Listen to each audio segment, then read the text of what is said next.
Buenos días, señores.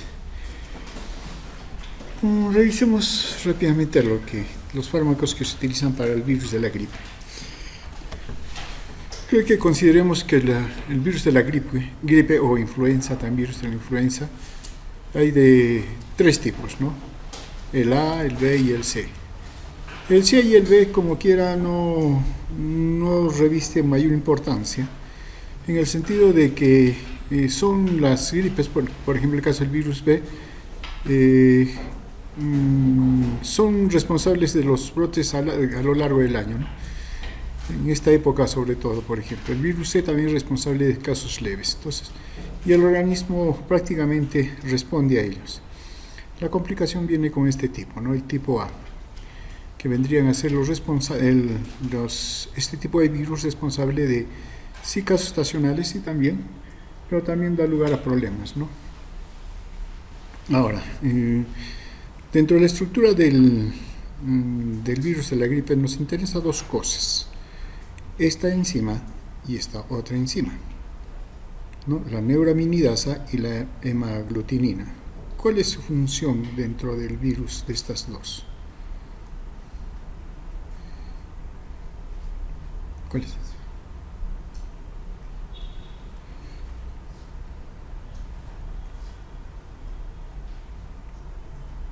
¿No hay? ¿Cuál es la función de la neuraminidasa y la hemaglutinina en el caso del virus de la gripe?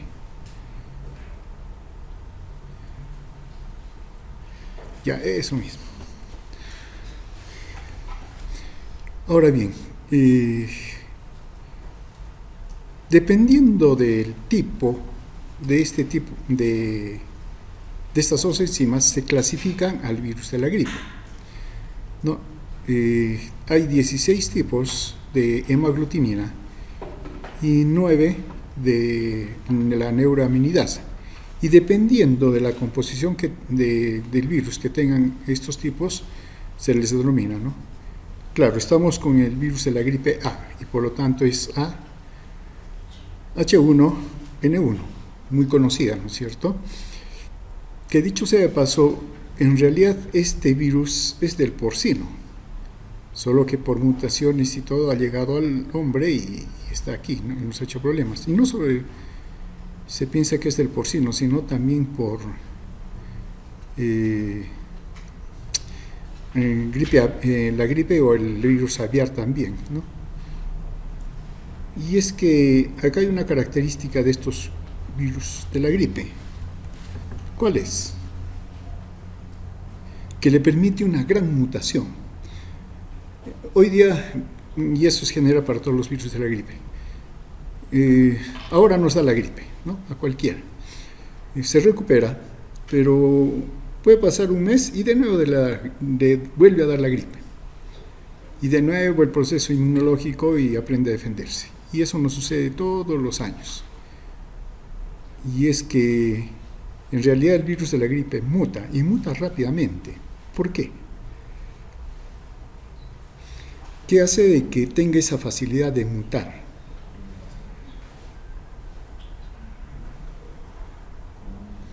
Y eso ha permitido de que este virus porcino pueda haber mutado y luego alcanzar también al hombre, porque antes estaba en el específico de los cerdos, pero ha pasado al otro cerdo.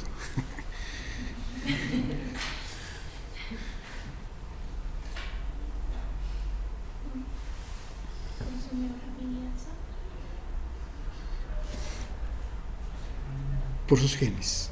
Son 8 genes y los puede intercambiar. Entonces, si, por ejemplo, viene de otro virus, otro gen, lo combina y puede estar compuesto así de varios tipos de genes. Total tiene 8. Algunos acá mencionan 10, que puede intercambiarlos. Y entonces puede haber diferentes fórmulas. Y eso le permite mutar al virus. Y mutar, claro, la neuraminidasa, sus proteínas, la hemaglutinina y las otras que les corresponden. Y esto entonces le da esa gran posibilidad de variar. Y entonces nos da la gripe y es un nuevo virus prácticamente con el cual el sistema inmunológico tiene que enfrentar. Lo controla y aparece uno nuevo. Por eso las vacunas contra la gripe no tienen mucha eficacia.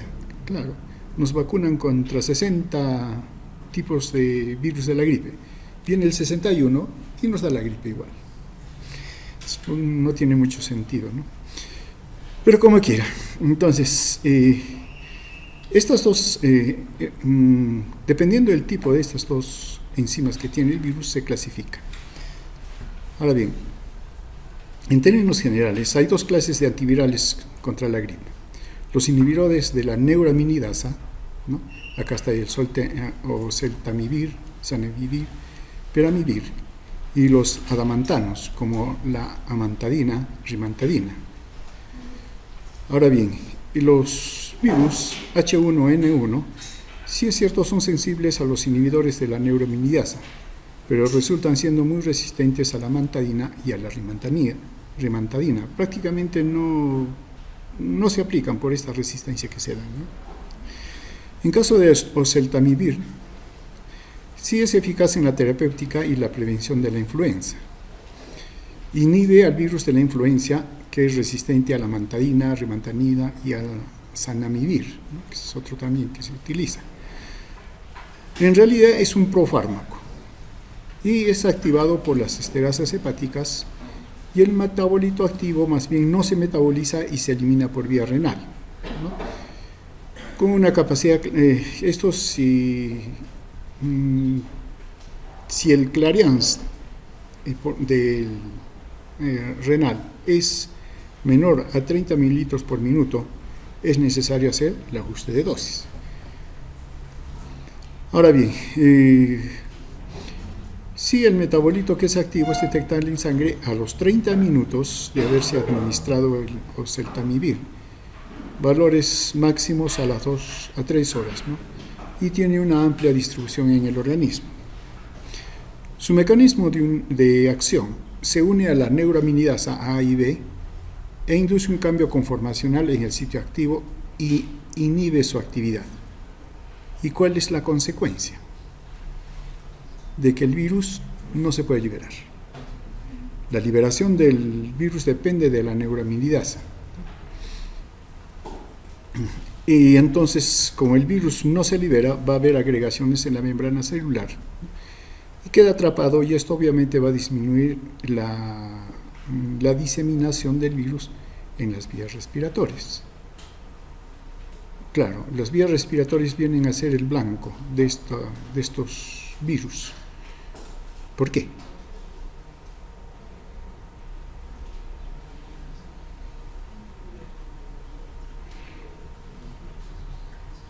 Debe haber algo, ¿no?, que lo hace, digamos, o hace de que se ubique en vías respiratorias. Si se administra a las pocas horas de las manifestaciones, disminuye la duración de los síntomas. Si es administrado en casos confirmados, disminuye la gravedad y las infecciones bacterianas, sobre todo disminuye la gravedad, pero no modifica la respuesta inmunitaria humoral o celular. Tiene esa ventaja. Bueno, aquí tenemos, ¿no?, en cuanto a la actividad de la neuraminidasa. La neuraminidasa tiene que romper este enlace, ¿no? Y entonces el virus queda libre y puede ir contagiando a otras células. Pero la neuraminidasa inhibe, o mejor dicho, el oseltamivir inhibe a la neuraminidasa y por lo tanto no se libera. Y queda fijado el virus sobre la membrana y eso evita la diseminación. Entre los efectos adversos, en términos generales puede causar náuseas, vómitos, molestias abdominales, ¿no? Esto por una irritación a nivel de la mucosa, ¿no?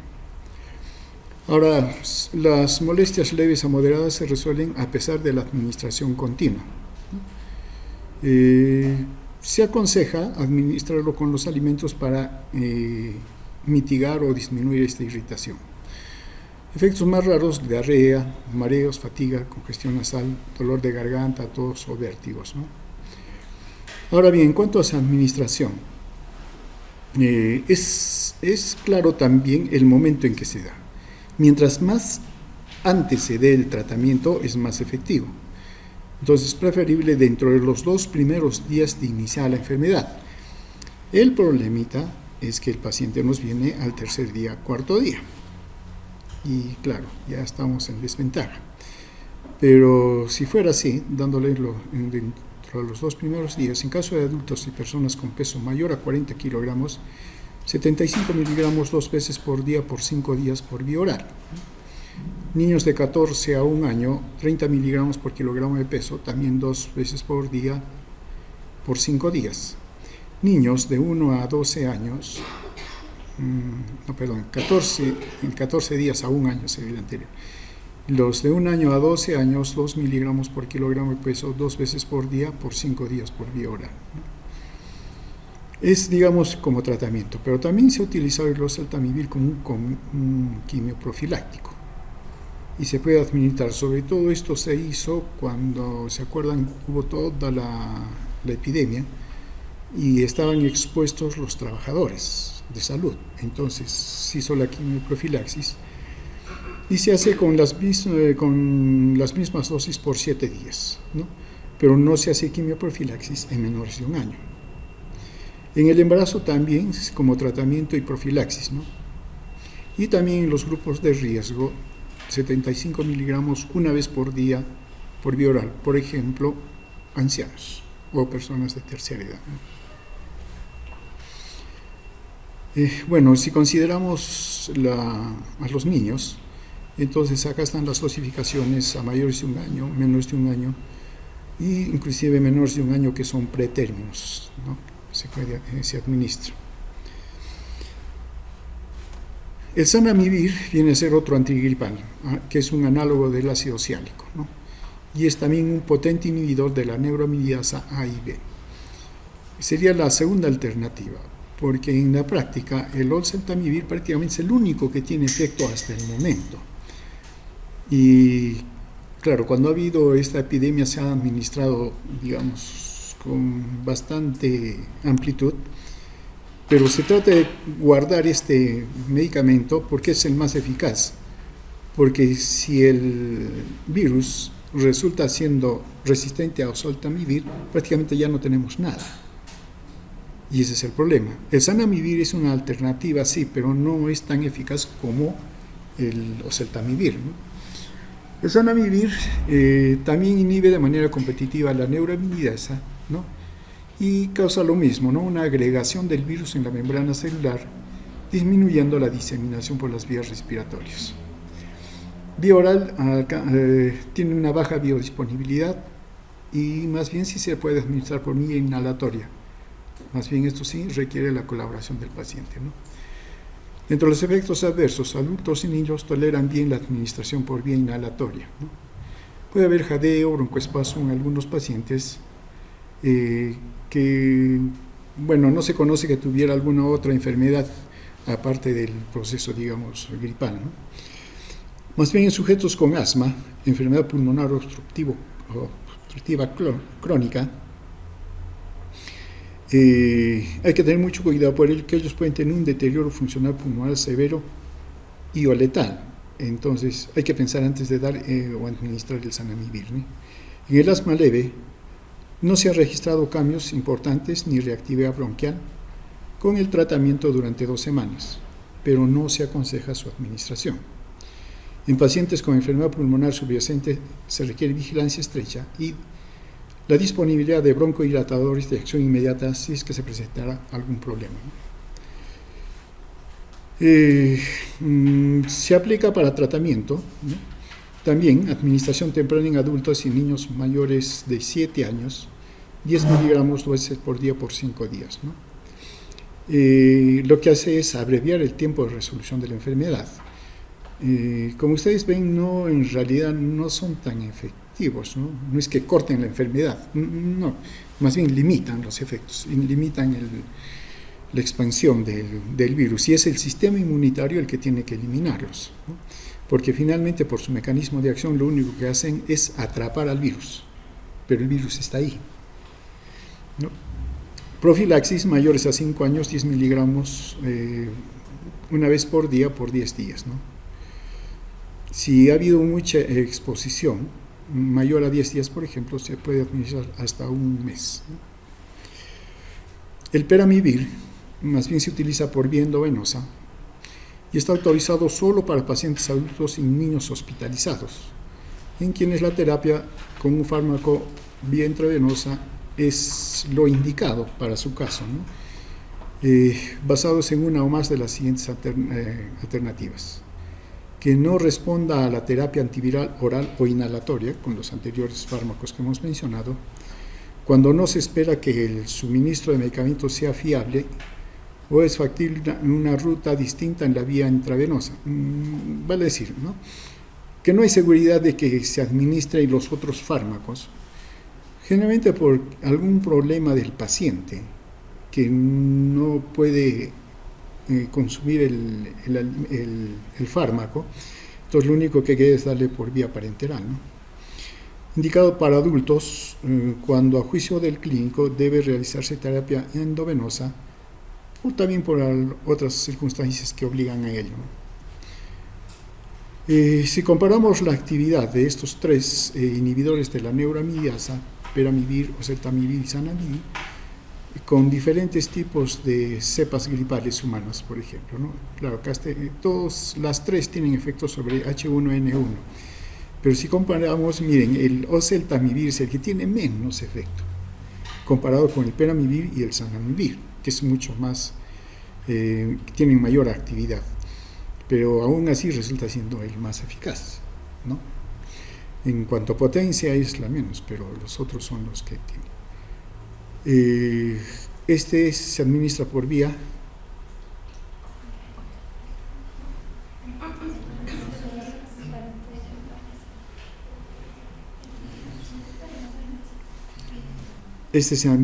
vía endovenosa, por vía oral, por vía inhalatoria, ¿no?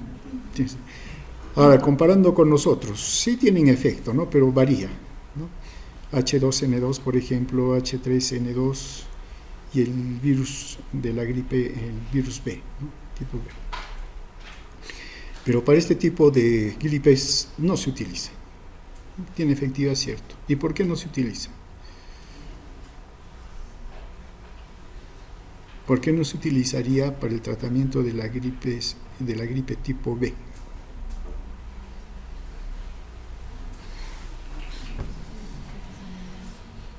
Como alguien dijo, ¿no?, porque son gripes banales.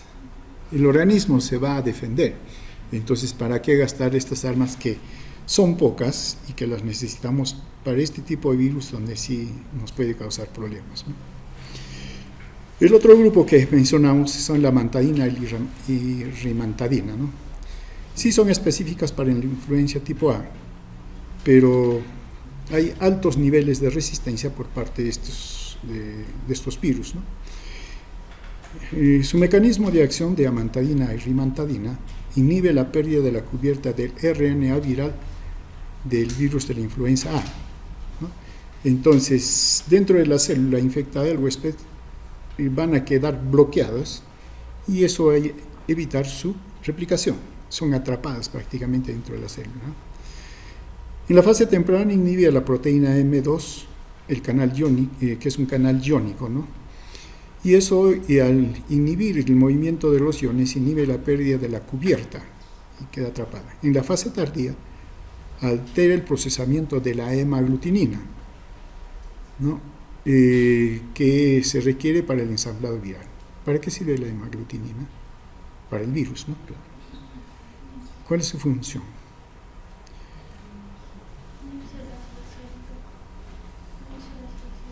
Un poquito más fuerte. Un poquito más fuerte. Estoy sordo hoy día. Y entonces actúa como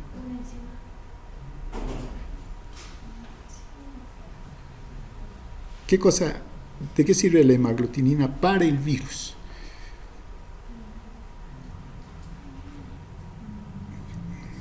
Lo está diciendo, pero no lo está diciendo.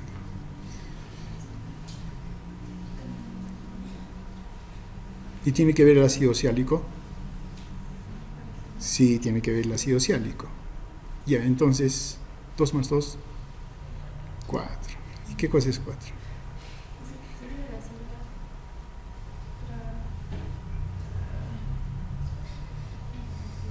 Tenemos el virus con hemaglutinina, tenemos ácido ciálico. ¿Dónde tenemos ácido ciálico? Membranas celulares y específicamente respiratorias. Y eso nos explica por qué estos virus prefieren las vías respiratorias, porque su blanco, o mejor, su receptor es ácido ciálico y por lo tanto la hemaglutinina es el ligando. Por eso que el virus va a esos lugares, ¿no? Por eso se quiere. La hemaglutinina es el ligando y el ácido ciálico es su receptor. Y ya, bueno, por eso prefiere las vías respiratorias.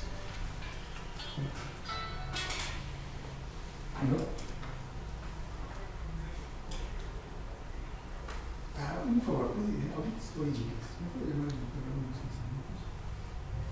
Sí, protocolo.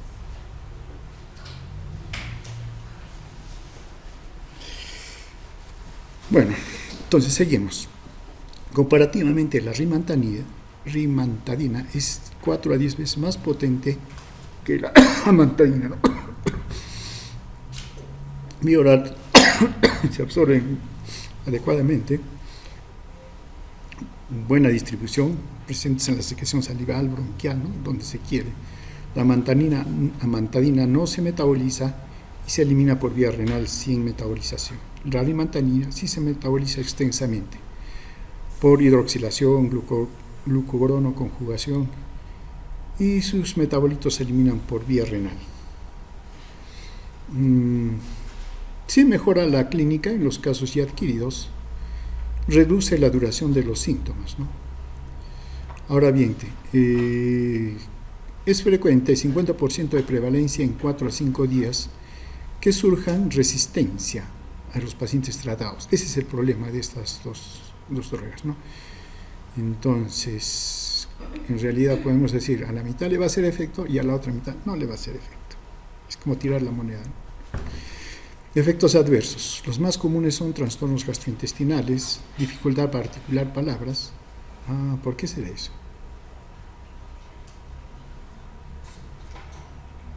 Problema central, problema periférico.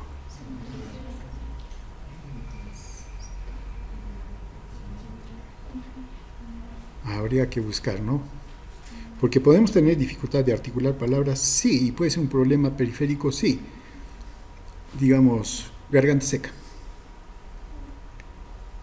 ¿no es cierto? O una irritación de las mucosas.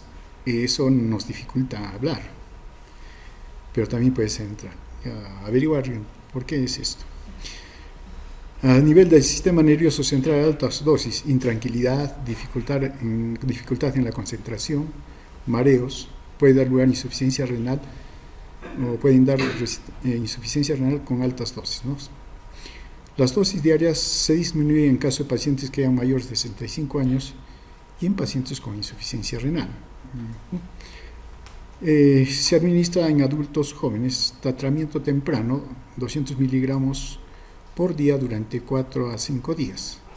Profilaxis, 200 miligramos también, ¿no?, por día. La amantadina es la que ha hecho más resistencia, ¿no?, y es poco utilizada. Tenemos la ribavirina, análogo de la guanosina, y más bien interfiere con la síntesis del trifosfato de guanosina. Y claro, y eso va a hacer que se inhiba la replicación del DNA y el RNA virales, ¿no? Ahora bien, útil en caso de influenza A, B, parainfluencia, virus sincicial, el virus sincicial respiratorio. ¿Qué cosa es este virus? Claro, virus sincicial respiratorio, así se le llama, ¿no? ¿Qué cosa hace?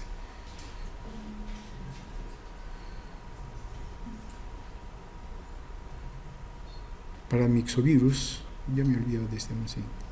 Virus de la hepatitis C, también sirve. Para el VIH también, ¿no? Miren. Utilizadas en aerosol en caso de influenza tipo A y tipo B, ¿no? En aerosol, 200 miligramos por mililitro por 18 horas por día. 18 horas, cada 18 horas. Porque 18 horas inhalando no creo. Debe haber acá un error. En niños con bronquiolitis o neumonía por virus sincicial respiratorio. Hay que repasar qué cosa es el virus sincicial respiratorio y a quiénes da, ¿no? Porque lo está diferenciando del virus de la gripe. Disminuye la gravedad y duración de la enfermedad, ¿no? Como protector, claro, en los trabajadores de salud que se exponen a pacientes que están infectados, ¿no? También se puede administrar por vía endovenosa. Disminuye la mortalidad en caso de la fiebre de Lassa. ¿Qué es la fiebre de Lassa? Y otras fiebres hemorrágicas virales. Ejemplo de una fiebre hemorrágica viral, aparte de fiebre de Lassa.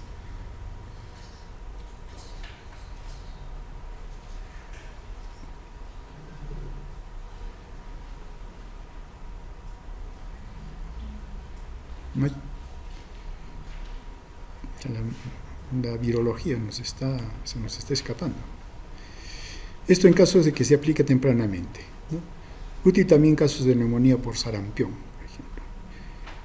Vía aerosol es bien tolerada en general, pero pues sí puede producir irritación bronquial o conjuntiva, ¿no? Ahora, cuando se administra por vía endovenosa, por ejemplo, está relacionada con anemia dependiente de la dosis y depresión medular, contraindicado en el embarazo y la patogénesis en el embarazo es teratogénico. Bueno, hasta aquí con el virus de la gripe. Pero nos queda otro grupo que es más grande todavía, los herpes virus. Son un grupo mucho más grande, la familia de los herpes viridae, ¿no?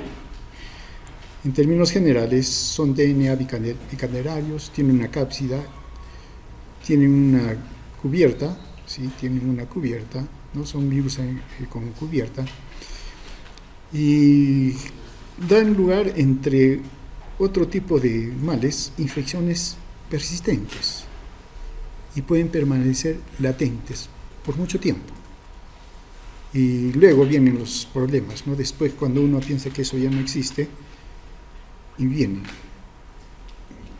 Están clasificados, bueno, en 3 grupos puede ser, ¿no? Por un lado, alfa herpes viridae, aquí está el herpes simple tipo 1, tipo 2, varicela zoster, ¿no? Está los gamma herpes viridae, el virus del Epstein-Barr, el virus herpes virus 8. ¿Por qué es importante el 8?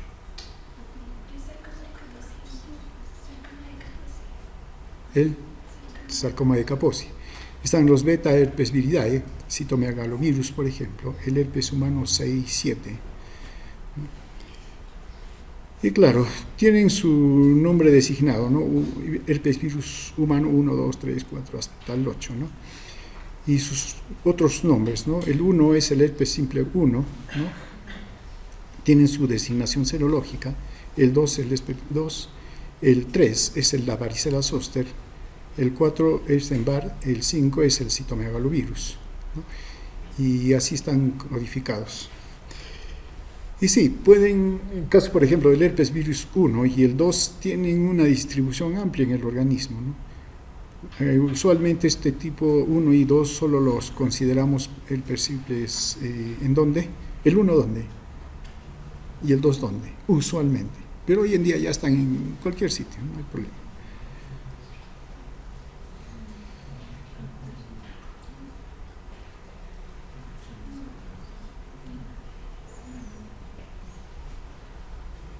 Antes era característico, herpes virus aquí, 1 aquí, herpes virus 2 aquí.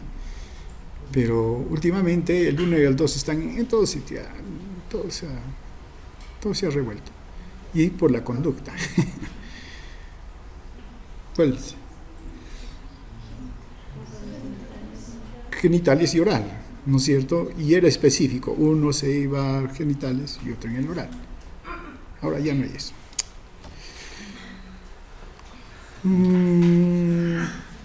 Ya, continuaremos mañana.